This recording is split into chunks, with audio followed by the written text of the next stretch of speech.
Oh, you're good. You want me to take a video of you doing it? Oh. No. Hold on. Is it recording? Oh, no. Okay. Now turn around and make that same smile he is doing. Beetlejuice. I had to do it. I just grabbed your camera. Okay. Whew. Hey everyone, this is the Movieman, hopping back in with yet another out-of-theater reaction / review. This time for the long-awaited Beetlejuice, directed by Tim Burton. Now, we already know what time it is when it comes to films that are decades after the original film. So 36 years is kind of like, is this really necessary? Probably not. But I will say that for obvious reasons, it was really, really enjoyable and fun returning to this world, seeing Michael Keaton, seeing Winona Ryder, seeing Catherine O'Hara, just seeing everybody back in the swing of things. The juice is loose, if you couldn't tell. So, and then of course seeing everyone's excitement when the film started and just the general enjoyment of the experience. I will definitely give it that. I think aesthetically, of course, a lot of the things we enjoyed about that first film are there. Some things are enhanced, obviously. We're in 2024, and so the visuals, maybe some of the things that were a little bit more struggly the first time, some of those things have improved. The costuming, just the whole world of the dead / undead, depending on who you're talking about. It's something that in and of itself is really, really enjoyable. I just enjoyed just seeing the continuation of these characters. Of course, Danny Elfman's wonderful score. Just all these elements and all these qualities that, made the first film so great. If there was anything I would say I didn't like, it's that this as a sequel, and I notice this happens sometimes, and I don't know if it's the fact that it's so many years after the fact, but I just found that the plot of this, like a lot of films that I've watched, it's just like, can we get these plots together? It's like there was one, but when I talk about depth and when I talk about layers, I'm not expecting, these super deep backstories and character development that is out of this world. And, listen, I know what kind of film this is, right?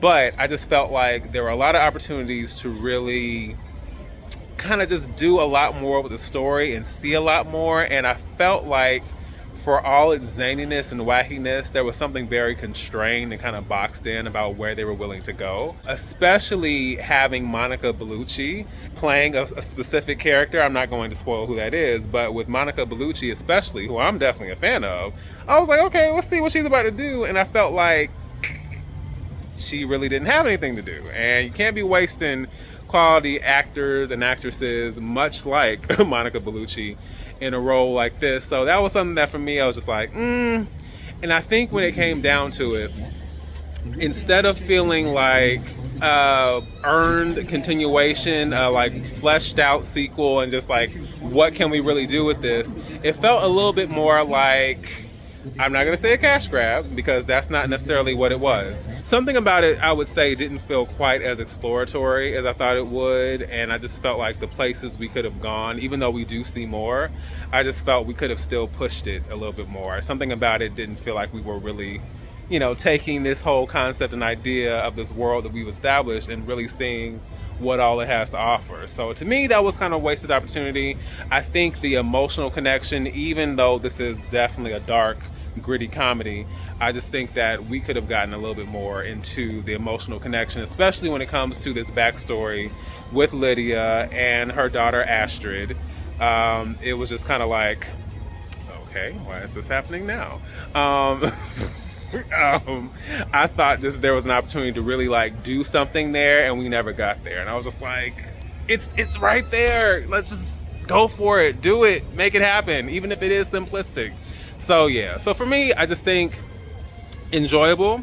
You know, didn't regret watching, had a fun time with it. Do I wish we could have pushed it in a lot of ways? Absolutely. Another thing I'll say is that this film is surprisingly bloody and violent. I mean, as far as you can get with a PG-13, but I was kind of surprised. There are some images that I was not prepared for. And of course, you know, we know how morbid and dark and grisly this is, considering that it is dealing with death and these very disturbing ways in which people lose their lives. But there are some moments where I was watching this like, oh, we're going there. Okay. So that was something else that, even though it caught me off guard, I appreciate it because it just added a little extra, ooh, you know, to this. And I wasn't really expecting that. So I did appreciate that as well. So ultimately, I would say that you can argue, and I would understand if people saw this as another unnecessary sequel, kind of just playing off the nostalgia and the love of the original. I can definitely see that. I do think it's worth it just to return to the world and enjoy that. But if you're looking for something that delves a little bit deeper and really rounds out the characters and just, you know, gives us a little bit of extra depth, then you're not going to get that here. And if you're hoping that we're going to get some interesting or fleshed out explanation for where the Maitlands are, you're not. I mean, ultimately, the real explanation is that Geena Davis and Alec Baldwin are too old, and since the Maitlands aren't supposed to age and they're ghosts, that's why they're not in this. And of course, the explanation is very like, wah, wah, wah.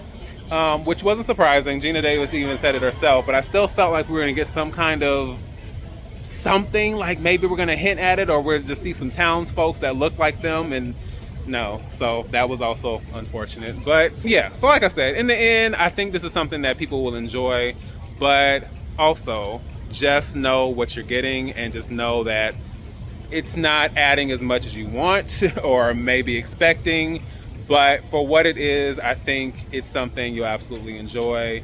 And again, there's always the original, and nothing is taken away from that. So ultimately, I just think the legacy of this will continue to stand the test of time.